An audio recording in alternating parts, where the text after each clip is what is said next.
Blackfoot Confederacy, comprised of the Siksika, the Kainai, and the Piikani First Nations, the Tsuut'ina First Nation, and the Stoney Nakoda, including the Chiniki, Bearspaw, and Goodstoney First Nations. And the city of Calgary, of course, is also home to the Métis Nation of Alberta, Districts 5 and 6. And with that, I hope we get started in a good way today. Thank you, Sean. Okay, we're getting right into it. First session of the day is mineralization. We're talking rocks. So please join me in introducing up the session chair for this is Sasha Wilson. Sasha is a professor in the Department of Earth and Atmospheric Sciences at the University of Alberta. Within the CanCO2Re project, Sasha coordinates the activity on assessing rocks and mining waste for carbon mineralization. Thank you, Sasha.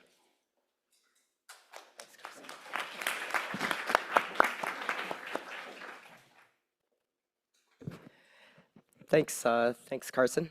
And so rocks. I was asked to give a brief introduction to the role of rocks in the carbon cycle.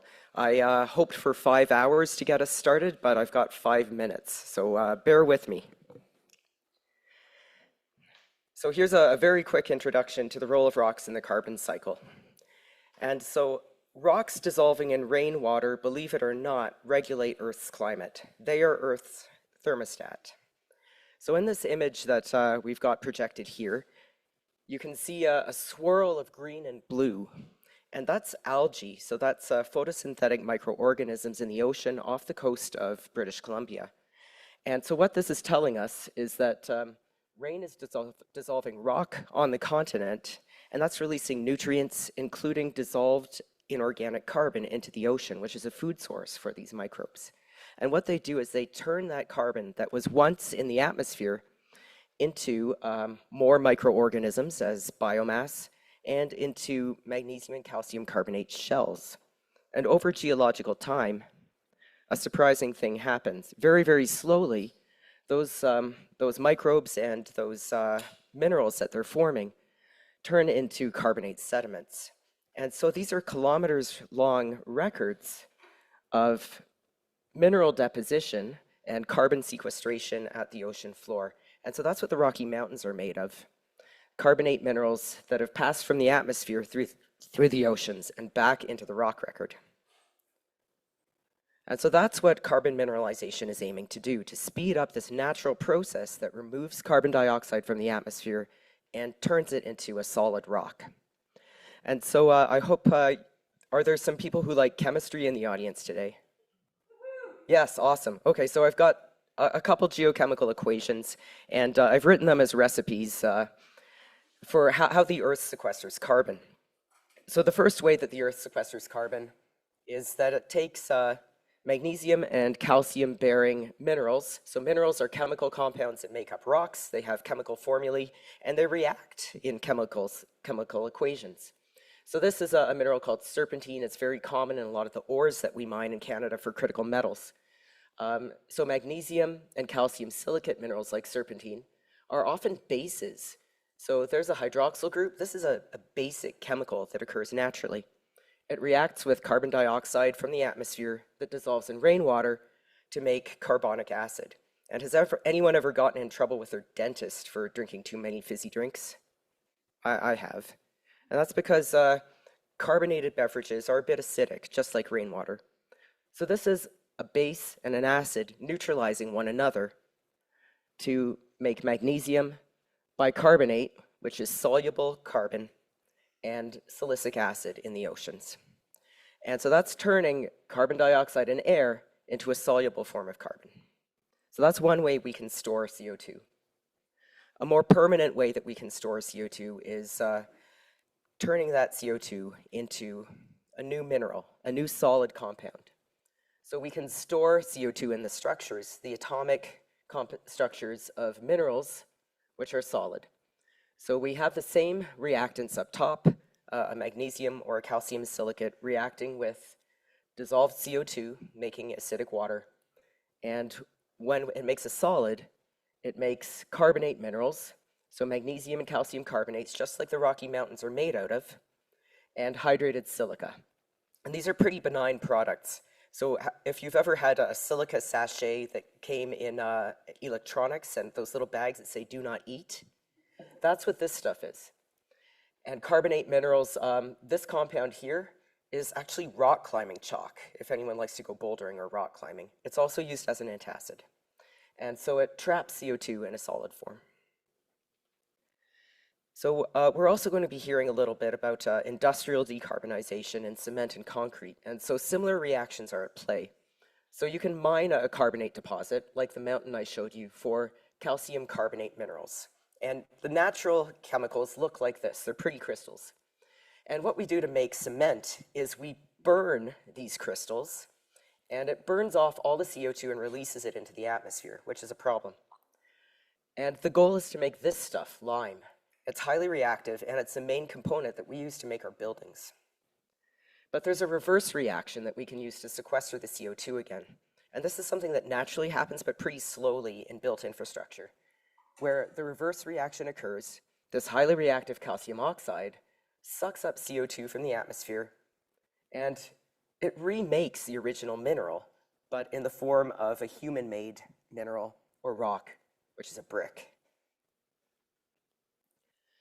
And so the bottom line, over the next hour and a half, the main message you'll be getting is that no matter how we remove CO2 from the atmosphere, it has to be stored using the Earth's geochemistry. And where the Earth wants it to go is back into the rock record where it came from. So over the last day, we heard about geologic storage coupled to DAC and BECCS. And what we're looking at in this session is going directly to mineralization, the end state of putting it back into the rock record. And so we'll hear about enhanced rock weathering, which is dissolving rocks in crops and agriculture to store CO2 in a dissolved form. We'll also hear about industrial carbonation processes in mining and in cement and concrete manufacture. And the last talk of the day from our guest speaker, Ben Tutolo, will be about putting CO2 underground again in a mineral form. And with that, I'd like to invite our first speaker, Jonathan Spence, who's a PhD candidate at the University of Alberta.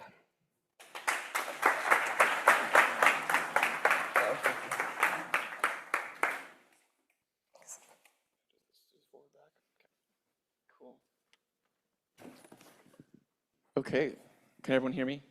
Good, excellent. Yeah, I'm actually kind of giving two talks today, and they've been very clumsily shoved together from previous conference presentations, but I hope it'll give you an idea of kind of the main two things I'm focusing on in my PhD research. So first we'll talk about how we can take mine residues, mine wastes, mine tailings, whatever you want to call them, and valorize them and potentially capture CO2 with them. So first, quick background on enhanced rock weathering.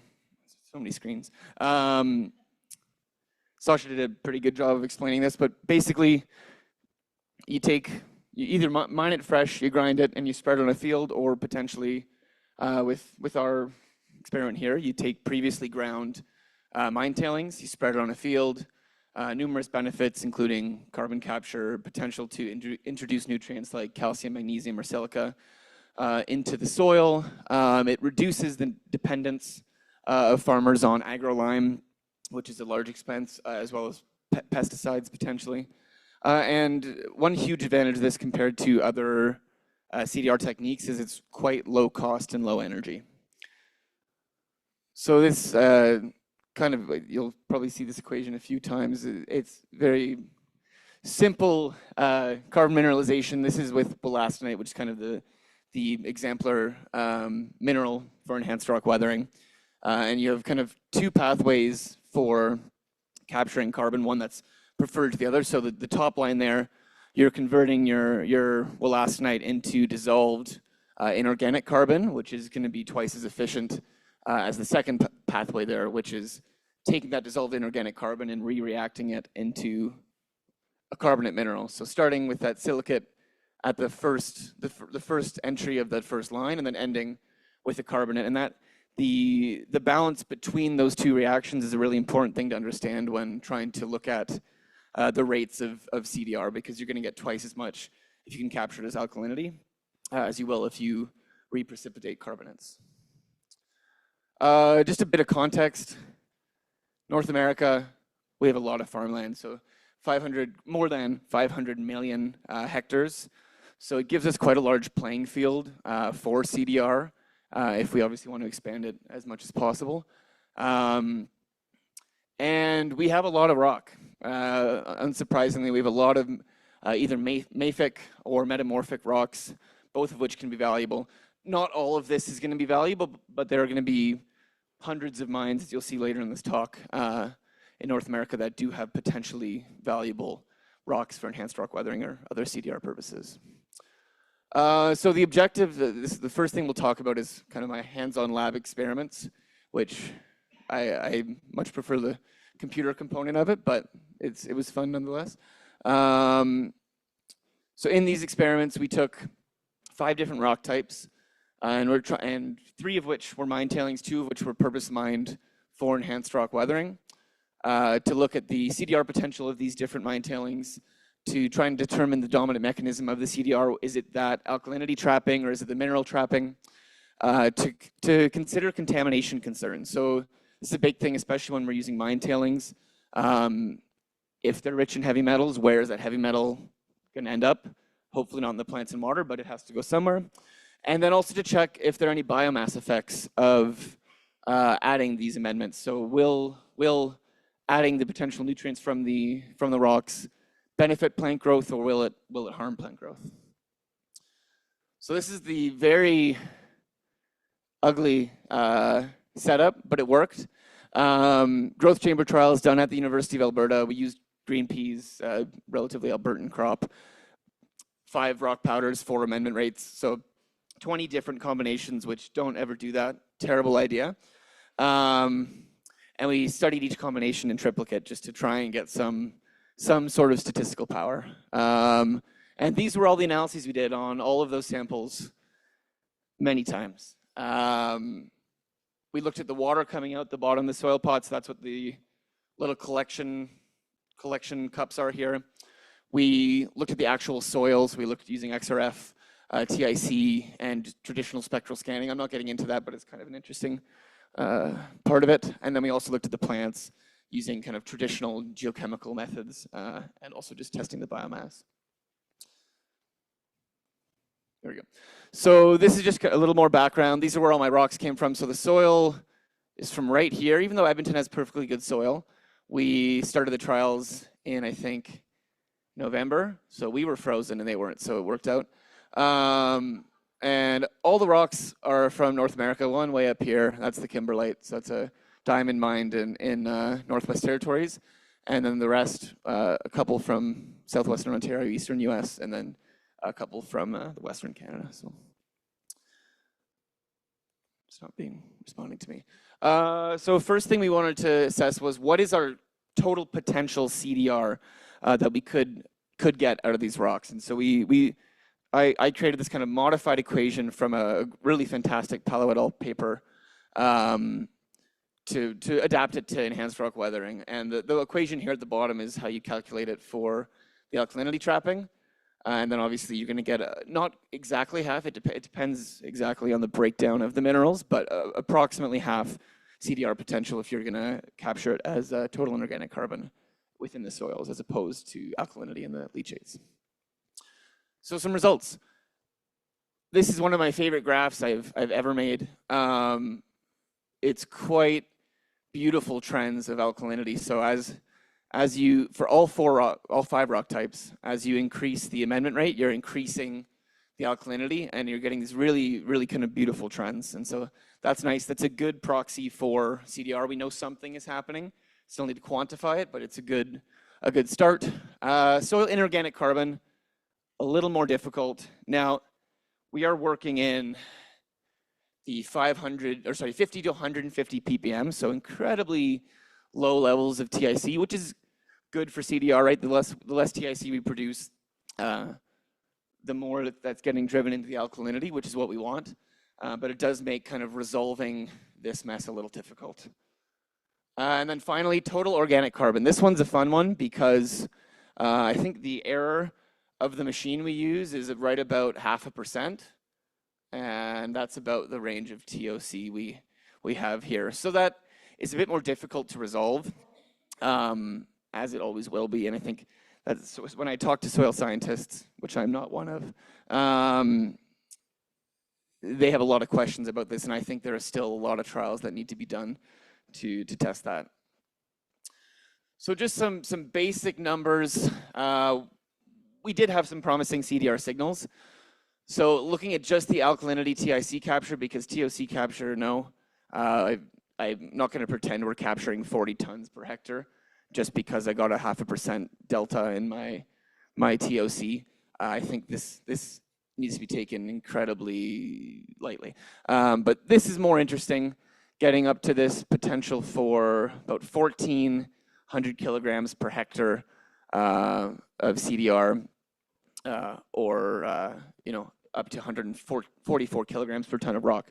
And this is across quite a short time period, about 2 months. So it's relatively good rates. And then you are actually getting some losses in some of the lower amendment rates of the less quickly weathering rocks. And that's expected to balance out as you proceed with time and the rocks continue to weather, but it's still something to consider. Next, the contamination. So this was something that was a main concern with using mine tailings, is what are we going to do to our soils, our waters, our plants? This isn't as concerning as it looks. I know we're triple the regulatory limit, but that's because we directly added nickel rich. Right? This is not a surprise at all. We knew that adding nickel to our soil was going to add nickel to our soil, but it's still something to consider at the broader scale when you're figuring out how much you can amend. This is a little more of a concern where you're actually getting that nickel mobilized into the leachates, mainly in the serpentinite, which is about 2,400 ppm nickel. So it's relatively nickel rich. It's not quite nickel ore, but it's got a fair bit of it.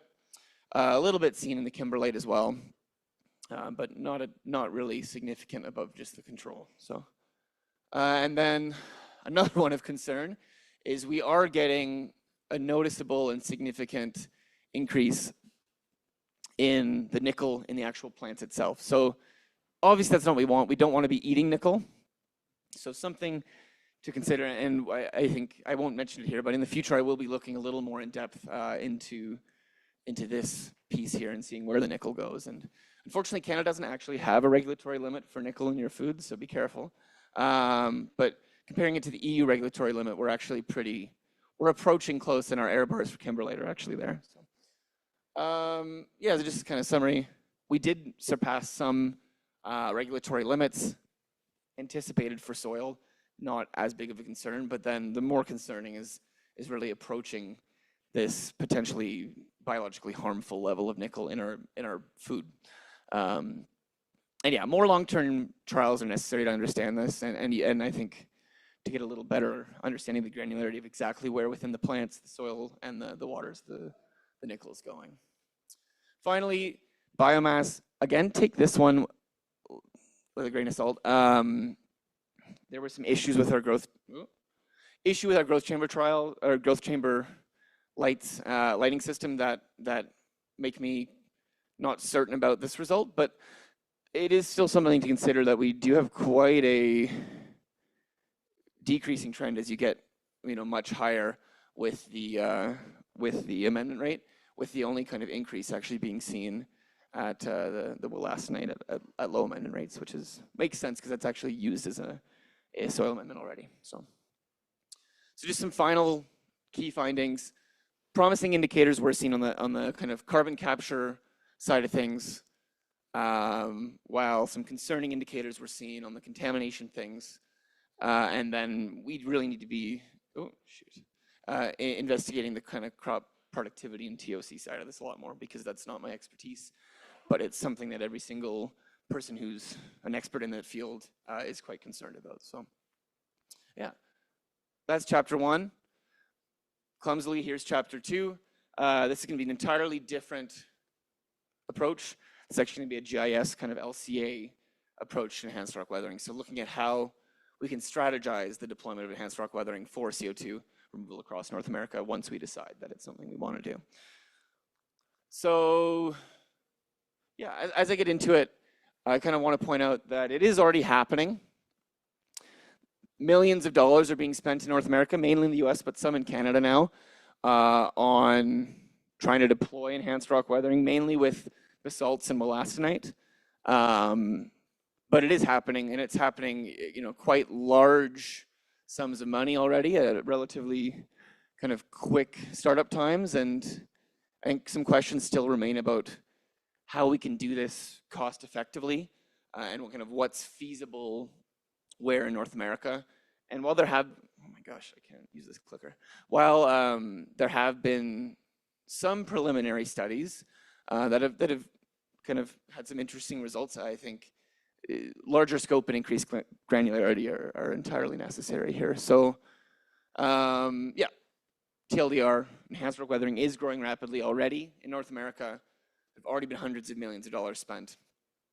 And the current price is somewhere between $370, $375 per ton of CDR. So, not as high as some of the things we've heard about already, but that's still quite a lot. That's not particularly feasible for broad scale deployment. So how do we bring that down?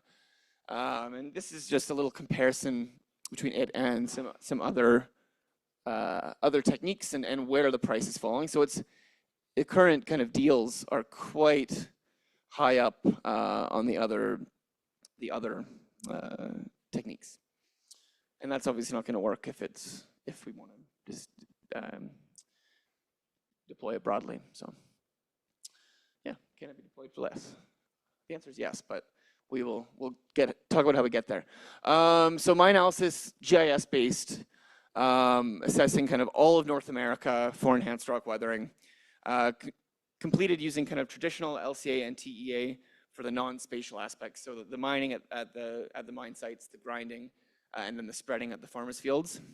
And then we're using a GIS network analysis for the actual cost and emissions associated with the transport of the feedstock itself from mine to farm.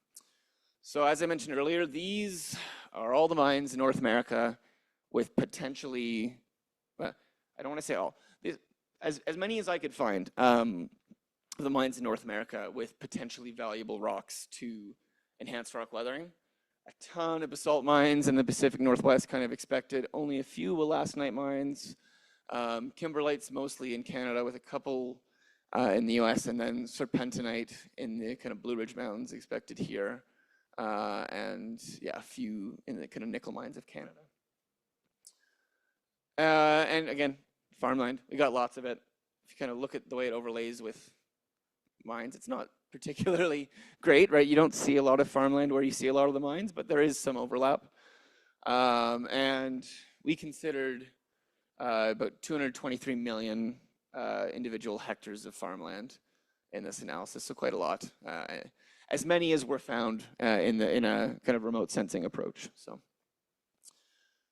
for the LCA, TEA people, you might like this model, you might not, I have no idea. This is my first attempt at it, talking about just kind of the way we go from the mining at the actual site, transporting it to the actual land, and how we're getting this embedded GHG emission value, anticipated CDR, and then determining this kind of net CDR of enhanced rock weathering. So what's the amount we can get per ton of feedstock, and when we compare that to the cost of the amendment, how do we get this actual cost per ton of CDR?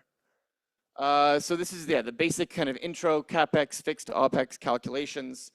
I started with a couple scenarios, one being just grid electricity being used at mines. So if you're using the electric grid of the jurisdiction you're in, and then diesel generators, which is more common now, but you do see a bit of both.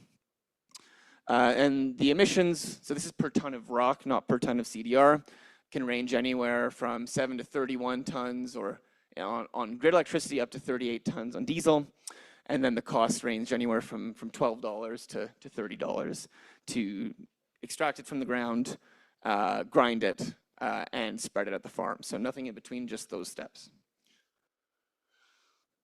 And then here's the transport component. So we looked at right around 715,000 transport network components. So mostly roadways for trucks, but also railroads across North America, and also just shipping routes.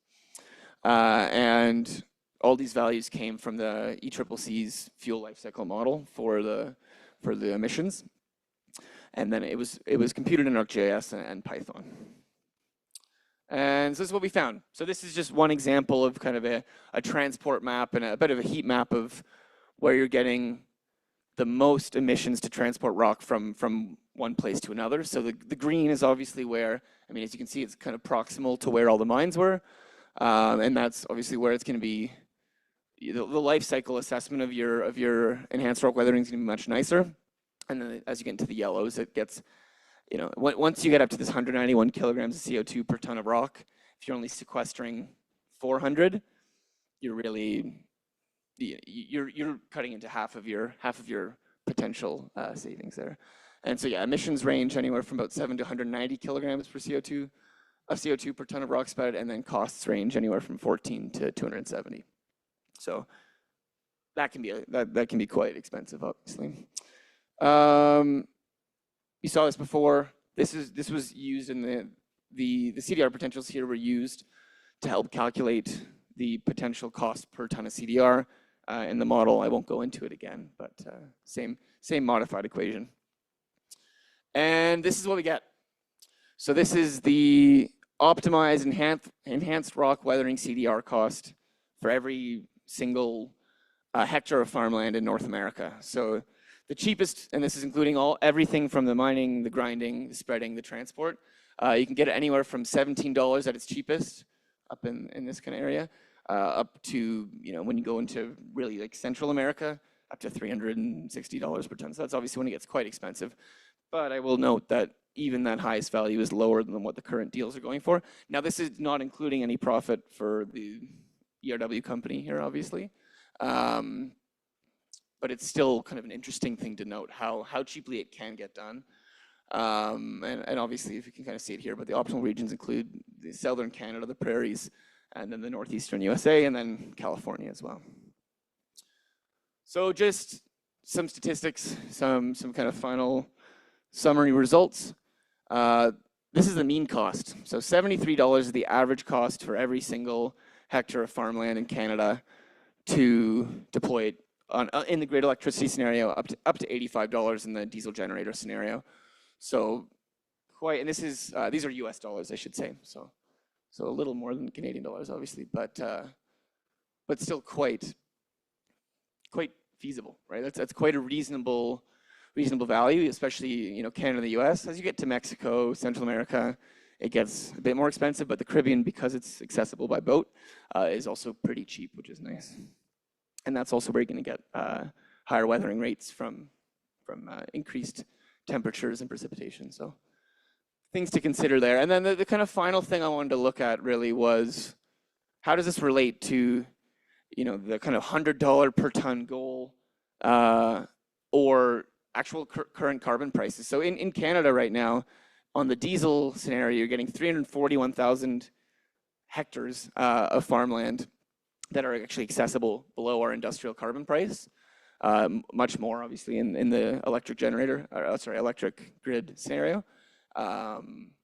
With only 9 in the US, that's kind of sad, but they don't really have a great carbon pricing system. So, and then if you just look at the $100 kind of USD benchmark, which is often cited, you get quite extensive, you know, up to 81 million hectares of land accessible for that price in the US. So quite a large playing field for deploying reasonably inexpensive CDR.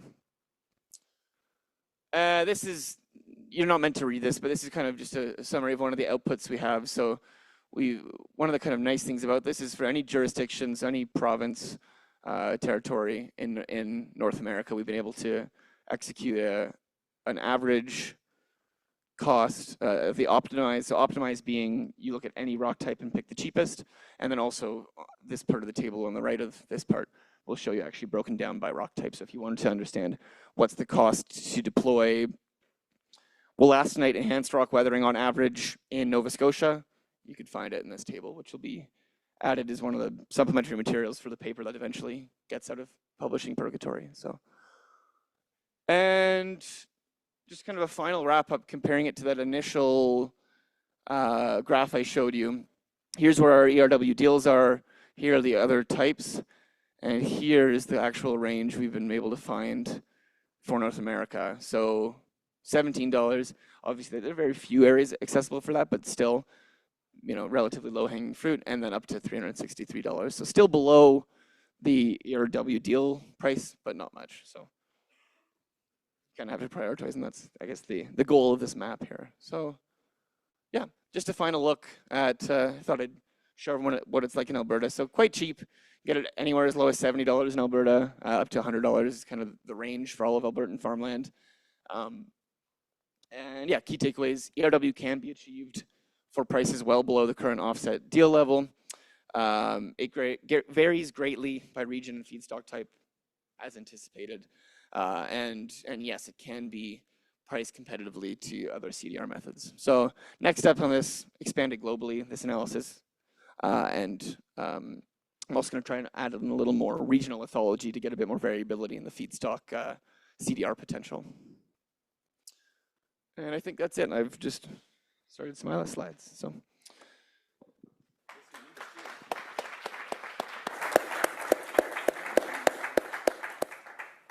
Thanks very much, Jonathan. Our next speaker is Sumaila Sulemana, who is a PhD student at the University of Alberta. Good morning, everyone. Please, can you hear me very well? Yeah. Thank you.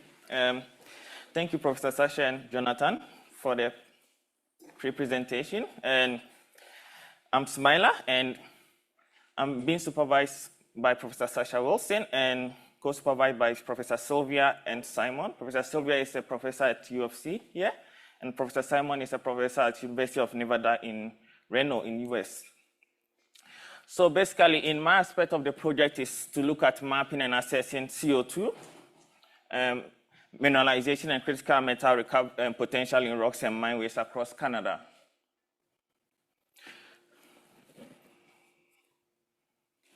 So the aim of these objectives is to map potential mine sites across Canada that could really mineralize with CO2. As been already, Professor Sasha has already introduced us to some of these potential rock types that are really favorable to mineralizing with CO2. So that's one of my aims. So at that particular aim, at the end of my aim, I'm to sort of have certain maps in place or make a detailed map showing these potential mine sites that if you are trying to sort of mineralize CO2 on a global large scale, or what kind of technology we are trying to deploy, it could be done in these mines. The second objective is also looking at, as we are looking at the aspect, because most of these mines, I'm dealing with mine tailings precisely. Most of these mines are kind of looking at of course, their product or commodity. That's why they are in for business. So in the process of kind of sort of introducing a mineralization aspect or trying to sort of bring up ways of utilizing their mine tailings for CO2, for environmental deployment in their mines, you sort of have to look at also, in that process, could there be a benefit of us sort of some of the tailings having minimal critical metals still within them or their waste rocks? Can we kind of retrieve those within their waste rocks? So that's one aspect I'm also looking into. So the third aim of my research is to kind of develop geochemical model that gives standard estimates of CO2 mineralization potential. So at the end of my experiments, I would like to know how the kinetics involved and kind of come up with standard estimates that if any mine in Canada, across Canada, wants to make a deployment of large-scale CO2 mineralization with their tailings, that they could first of fall on this model and kind of sort of give them a kind of precedence for large in terms of ideas of upscaling their projects. Then finally, also, we have to, part of the project is to look at the life cycle assessment environmental impacts, which we are kind of working very closely with Professor Sylvia here at the U of C, which is supervising that as well in this project. However, today my focus is going to really based on looking at them. I'm going to start off showing a map that we've kind of identified potential mine sites in Canada that could mineralize with CO2. So in this graph, you've seen that we have sort of map up potential mines in Canada, and mostly these types of mines we mapped up are mostly mines that we see that their mine tailings sort of have the suitable mineralogy or minerals we think could sort of mineralize with CO2. So mostly I am in like aspects of already done a lot of research regarding this in previous years and probably currently, that most mines or mine tailings or suitable rock mine tailings that sort of are potential for mineralizing with CO2 are mostly nickel mines, diamond, or mines that have suitable ultramafic to mafic mine tailings compositions, and which mostly have compositions as Sasha has described in the previous slides, having serpentinite-rich or olivine-rich minerals. So as you can see in this map, I'm currently working with some lab samples, and I've sort of kept an industrial icon, sort of depicting the various mine tailings I'm currently working on in the lab, ranging from olivine, which we got a sample from Washington, and fairly representative of all olivine minerals across probably the globe. And we are currently looking at a mine in, also we have a sample from Record Ridge project, which is being worked by the West High Yield Limited, currently in BC, which they are also looking at potential, you know, construct, like they are more like they are not currently a mine, but basically what they are intend to sort of mine in this particular mine is magnesium, and they are kind of also looking at coupling with other metals or critical metals like nickel, so which is a prospect mine, so to speak. And up here, we have diamond mines from CanCO2Re, which is also one of the samples I'm kind of currently working on in the lab, which I will talk about in the next few slides. So I also have a sample from Valley Thompson, which mainly deals with commodities with nickel, copper, cobalt as their main commodity product in mines. So I'm dealing with mine tailing samples from the highlighted mines as shown. However, I've kind of given a little sort of different icon color here, which is Canada Nickel Mine, which is also a prospect mine in Ontario currently. And I believe they are looking at sort of starting construction mid this year, if my memory serves me right, and so they are kind of a prospect mine. The reason why I highlighted this is with collaboration with U of C, which I'm not talking about today, we've sort of done an LCA models, and they have a very nice, it's a kind of, their main commodity are looking at mining is nickel, and it's kind of, we have done an LCA, different LCA models with collaboration with U of C, and I wouldn't show that now, because I wouldn't want to deviate from what I'm expected to show today, sorry. Yeah, so just highlighted that. So today what I probably want to focus on is currently what you are doing in the lab, and which has to do with us coming up with geochemical models that give standard estimates for CO2 mineralization of potential mines in Canada. And the basis of this chapter is we are trying to look at the temperature dependence of CO2 drawdown into ultramafic rocks. So we all know that the process how probably not so familiar, but mostly what happens in these mines is that whenever they are trying to mine a commodity, they kind of all their mine tailings, they always end up dumping their waste rocks in the mines or in the tailings ponds, and sort of subjected to different environmental or natural conditions.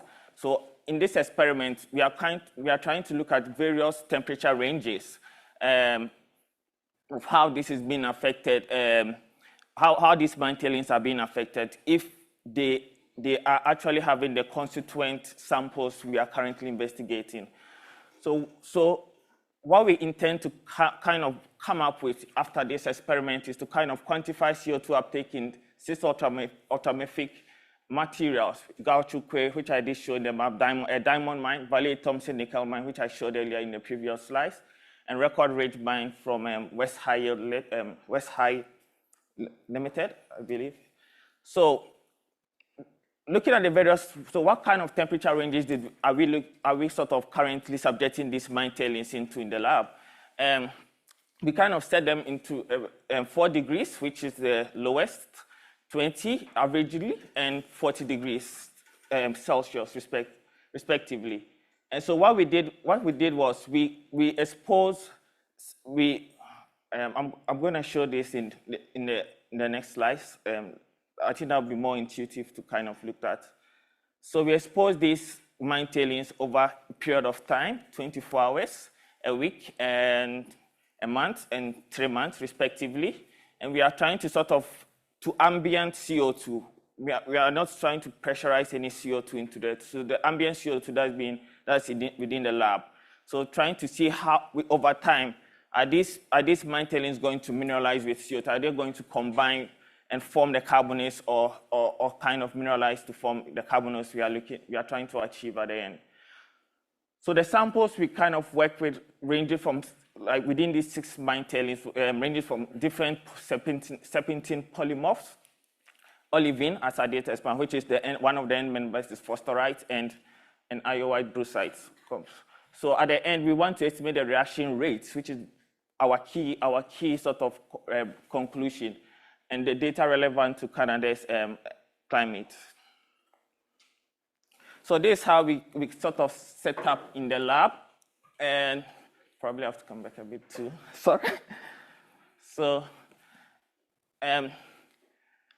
we have, so it's kind of fairly, it looks kind of fairly simple. So this part, I'll start off by saying this particular setup is we sort of triplicate this in 3 different temperature conditions, which I did show: 4 degrees averagely, 20 degrees, and 40 degrees. So the first thing is that we have our peristaltic pump here. We sort of try to suck CO2 at 200 ml per minute into, as the CO2 is being sucked into, as you can see, to the flow tubes, into our conical flask. So what happens here within a conical flask is we fill that with a deionized water, and that deionized water is, one of its roles is to also try to maintain we are trying to maintain 100% humidity, almost 100% humidity within our sort of reactant container. So we fill this with deionized water, and as the CO2 goes through this, it sort of help facilitate that humidity and sort of facilitate the reactions we are trying to achieve at the end. So on the other far end, within the container or the reactive container, we have our 6 samples kept in of different mine tailings compositions, as I did describe in the previous map. And we have an output sort of which kind of gives away whatever goes in sort of, we don't want to build pressure within our reactant container. So we subjected this setup into 3 different temperature conditions. So the first time, for instance, we have the first 6 samples of the first 6 samples. We kind of put that and we monitor it over a 24-hour period. Then after that, we pick that sample for analysis of composition identification. Then from there, we put in another 6 samples of the same types and subjected them to a much longer period, 1 week. So we did that for the various times, 1 week, a month, and 3 months, just to kind of monitor as a way of looking at the results we get to help us estimate the kinetics involved or the reaction rates involved in these mine tailings reacting with CO2 over the time scale. And we did that across, I didn't mention, the various temperature conditions I mentioned. However, within these containers, we had some sensors that was monitoring the CO2 that was coming in. the temperature and was also measuring the relative humidity over time. So time to time, we checked to see whether our main aim is to maintain relative humidity to facilitate the reaction. So from time to time, we were kind of looking at that, and these are some of the, the monitoring results. So we got what we wanted, and to also monitor the temperature and see that we are really working averagely within the temperatures I kind of mentioned. So in this particular graph, you kind of see that we, for 24 hours, within the 4-degree setup, averagely the temperature or the CO2 averagely was almost 500 ppm. And within a 20-degree setup, it was almost close to 430 ppm. And within a 40 degrees, close to 350 ppm. It kind of cut across that within the setup in the sort of 40 degrees temperature, the CO2 that was kind of going into our reactant was kind of, comparing it to the other temperature conditions, it's kind of lower. So that's the kind of trend we've seen. So this, I wouldn't want to belabor more on this, but this was just the results we kind of got through our, monitoring the sensors so as to sort of help us with calculating for the kinetics later on when we are making that evaluation. So what were some of the key reactor minerals that we kind of found within our mine tailings? So right now, the entire experiment span or the duration, we've collected our samples. We now want to know what kind of minerals were there before we subjected those samples to CO2, and after we subject those samples to CO2 under those various conditions. So just to summarize that, this table sort of illustrates that some of the key component minerals we found in the pre-carbonated samples we're working on. So just to kind of mention a couple of them.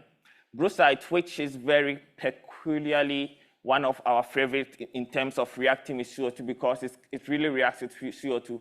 Every geochemist here will tell you that he or she may be happy that brucite, if brucite is in his sample, he will be happy because it kind of readily reacts with CO2 rapidly to form carbonates, which is a good thing we all want if we want to make solid, to form CO2, like sort of capture CO2 and in a solid state at the end.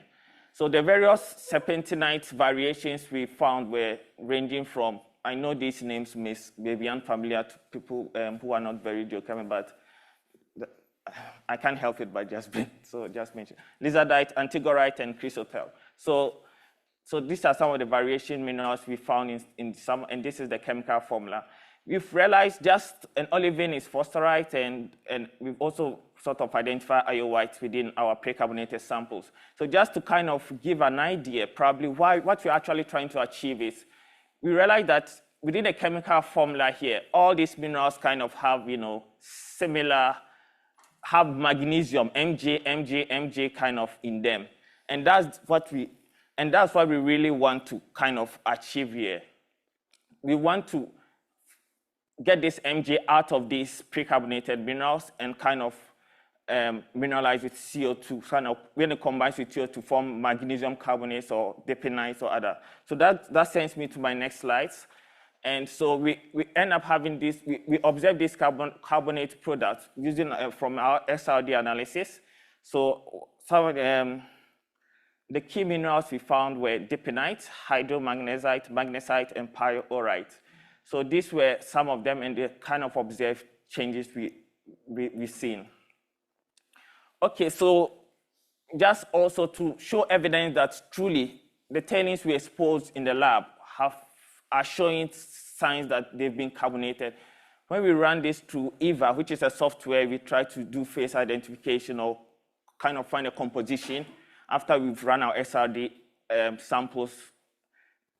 The various, wouldn't want to get too much involved, but I just want to highlight what has really happened in like the projected mini capture here. So as you can see, over time, 0, 24 hours, 1 week, 1 month, 3 months were the time scale we were looking at sort of exposing our CO2. So 0 time is like the pre-carbonated, like before we expose it to CO2.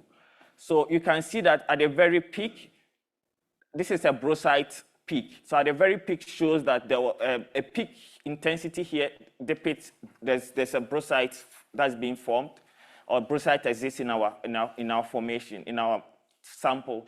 So this peak intensity, over time, you can see sort of decreases, and just highlighting the 3 months, and it's like not seen. So it sort of gives us an idea that truly there's been carbonization that's happened, meaning brucite is forming deponite, as you can see in the formula here. So, and these mechanisms also to prove that there's been carbonization. Not to get so technical about here, we have iodide here, which is found in a pre-carbonated sample. And looking at our post-carbonated sample, we sort of found pyrite. So what interpretation did we get out of, in our EVA analysis is that we have sort of a despacing or shift within the pyrites in iodides in the post-carbonated peaks, which kind of also depict that carbonization has happened within our samples. So our next steps we are looking into in this particular experiment is we are trying to sort of, we just got our TIC results a week, almost 2 weeks ago. So we are looking at it alongside our identified minerals in both the pre and carbonated ones, and seeing whether they confirm. So what does TIC results sort of suggest here is sort of tells us that how much CO2 has been carbonated or have formed carbonates within our sample. So that's what we are trying to, that's an ongoing analysis we are currently doing. And also, we are trying to quantify the mineral. In our next step, we're trying to mineral quantification of the key carbonated minerals over time and temperature variation, as I've shown in the previous slides.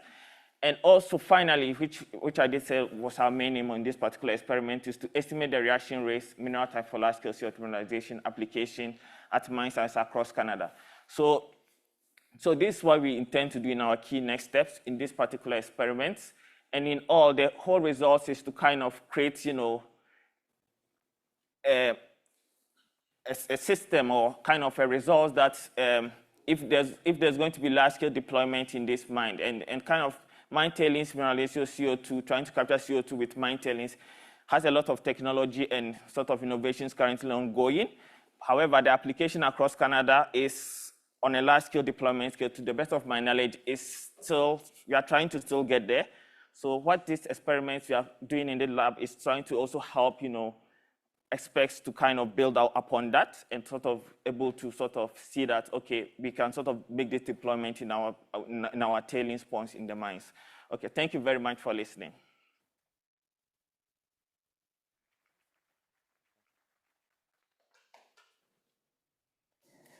Thanks very much, Sumaila. And our next speaker is Maziar Javadpour, who is a PhD candidate. Oh, sorry, Ben, from the University of Calgary. Thank you. Good morning, everyone. I think, is the mic working? Okay. I think a lot of us here in this room are engineers. And as engineers, I think one of the things that we do is we build. And well, this is something that even surprised me. The most widely used human-made material that we use is concrete. And it does not come cheap, both in cost and in environmental cost. Well, the cement industry is responsible for 7% of all greenhouse gas emissions that happened in 2022. And it's expected to go up, even though we want it to go down. And trying to understand where these emissions come from and what is the problem. To understand the root of the issue, we need to go through the concrete life cycle. And concrete life cycle starts with raw material extraction, and then we manufacture cement and then concrete. We then use that concrete, and then we demolish it at the end of its life. Then we dispose of that concrete in landfills, right? And the root of the problem lies here. from cradle to gate in the bottom, if you see. So in the process of concrete, cement manufacture. Now, cement is made from mainly limestone. There's some clay and marl in there as well, but what we really care about is the limestone. And limestone, as Sasha talked about calcium carbonate here for us, is made of calcium oxide and carbon dioxide. And in this process, there's no way to remove that carbon dioxide because it's part of the molecule and it's part of the structure. So it will always emit some CO2, and this CO2 we can't really get rid of. And almost a third of the emission comes from the fuel, while the other 2/3 comes from the CO2 that we emit. And this CO2 is the hard to abate CO2 that we can't get rid of, right? And there are some ways that we can make the problem a little bit smaller. Not too small, but a little bit smaller. We can use alternative fuels. Not completely, because, well, alternative fuels have their own issues, but we can reduce our emissions a little bit using that. And we can also reduce the clinker. Clinker is that limestone, when we heat it and then we sinter, we do a bit of processing, and then we have clinker, which is the main component of cement. 95% of cement is made of clinker. So we can reduce that clinker usage. We can use something called fly ash. We can use other industrial waste that kind of perform the same way, but we really can't get rid of the clinker all the way either. And just like that pesky carbon dioxide, we really can't get rid of clinker either. So about 10, 20% can cut down.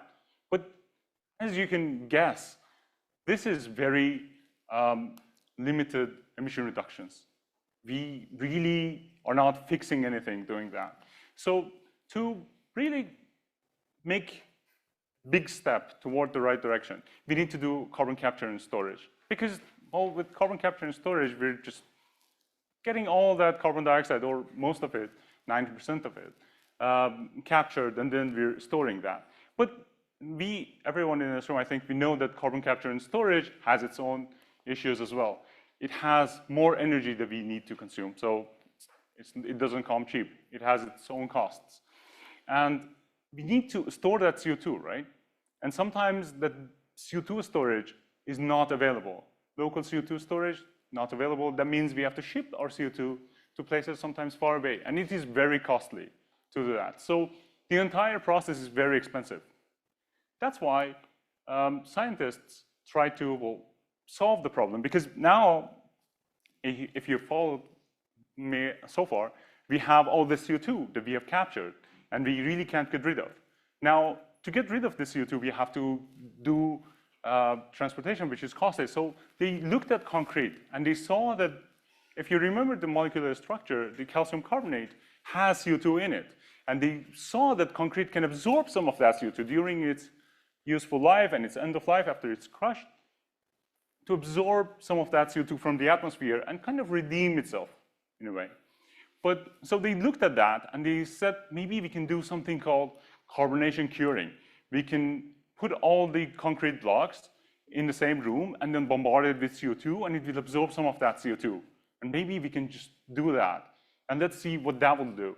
So they did that, and they, had some benefits that they saw, but there is something that they almost always fail to see. And we like to not see the drawbacks of our own work, right?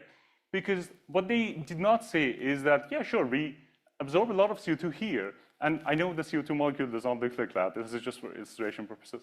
But yeah, so they knew that if we can absorb it here, that's pretty good. But what they failed to see is that, absorbing it here means that we absorb less here, right?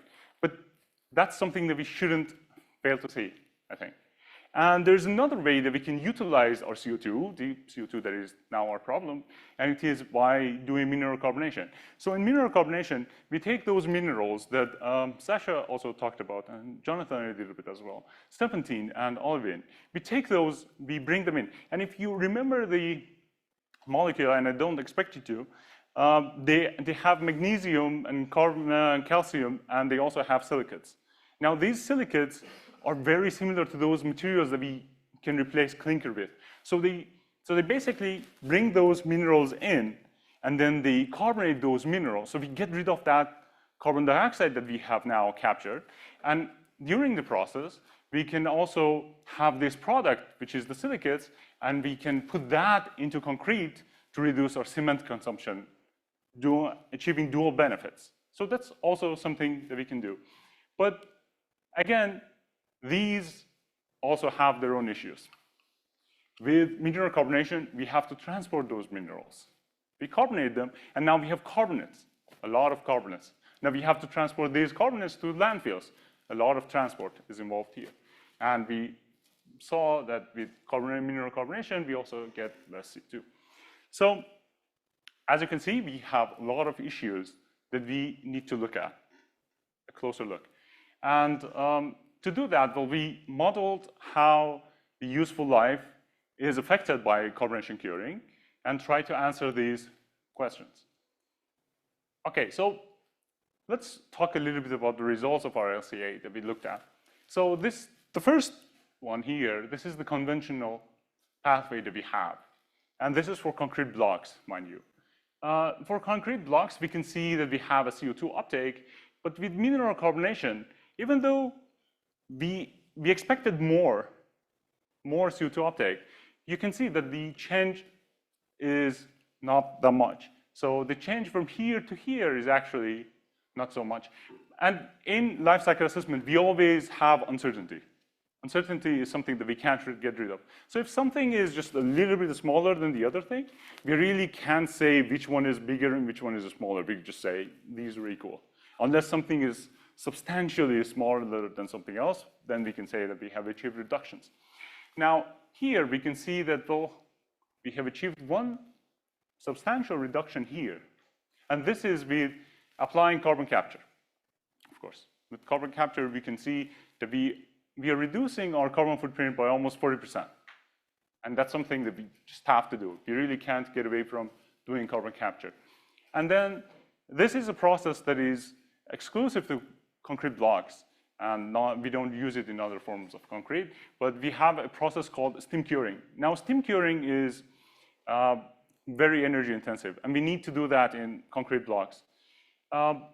Using carbonation curing, we might be able to replace the steam curing. And if we do replace that, we achieve another step in the right direction.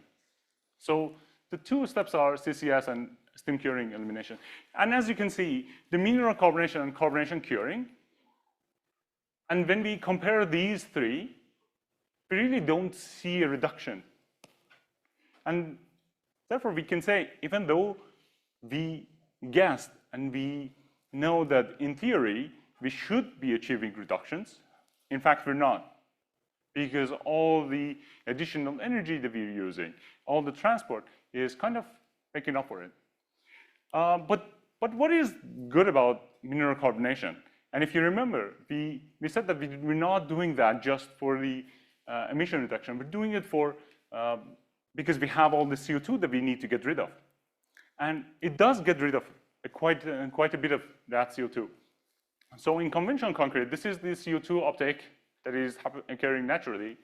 And here, this is just the CCS.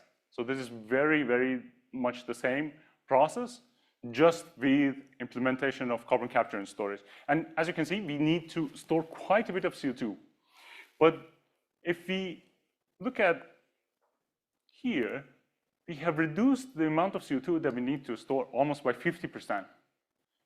This is something that may not matter in terms of environmental carbon footprint, but it matters in terms of cost.